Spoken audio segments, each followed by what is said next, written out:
There are multiple mechanisms of action responsible for the therapeutic benefits of negative pressure wound therapy. These mechanisms of action have a synergistic effect. Healing benefits are not directly related to a single mechanism of action. Under certain conditions, bacterial load, edema, and inhibitory wound exudates form barriers to healing, which slow the rate of wound closure. Negative pressure wound therapy, or NPWT, is a proven therapy for addressing many of these conditions. Here we see a wound dressed with an open-cell reticulated foam dressing kit. The wound itself is edematous, contains slough, bioburden, compressed capillaries, and wound exudates. When the NPWT device is turned on, a pressure gradient pulls edema into the wound bed and subsequently into the NPWT system.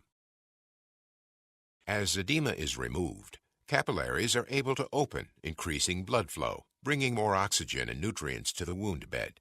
Bacteria, exudates, and slough are removed. The wound margins are also drawn together, assisting with contracture. A variety of cell types, such as endothelial, fibroblasts, keratinocytes, osteoblasts, and chondrocytes, respond to shear stress. When the pump is turned on, the cells, fibroblasts in this example, experience shear stress. Shear stress can be created in a variety of ways, such as soft tissue expansion balloons, bone distraction procedures, negative pressure, and others. Here we see the effects of shear stress as a result of applying negative pressure. The foam cell wall struts are pressing down on the extracellular matrix, or ECM, resulting in a focused manipulation of the ECM. This phenomenon has been referred to as microdeformation. The cells are attached to the extracellular matrix via cell surface receptors called integrins. Forces exerted as a result of negative pressure physically manipulate the ECM. Energy is transferred via integrins to the cytoskeleton of the cell. Resulting changes of the cytoskeleton result in the activation of biochemical signaling pathways. Secondary messengers translocate to the cell nucleus and interact with specific genes.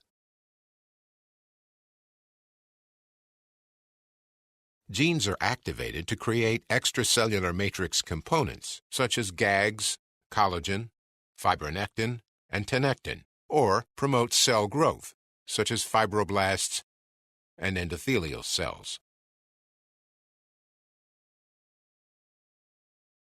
As bioburden and slough are reduced and blood supply improves, inflammation decreases, and cells such as fibroblasts and vascular endothelial cells are able to create granulation tissue to decrease the wound volume. Once the granulation tissue has developed to a sufficient level within the wound, NPWT can be discontinued. At this point, the clinician can move on to the next modality of care.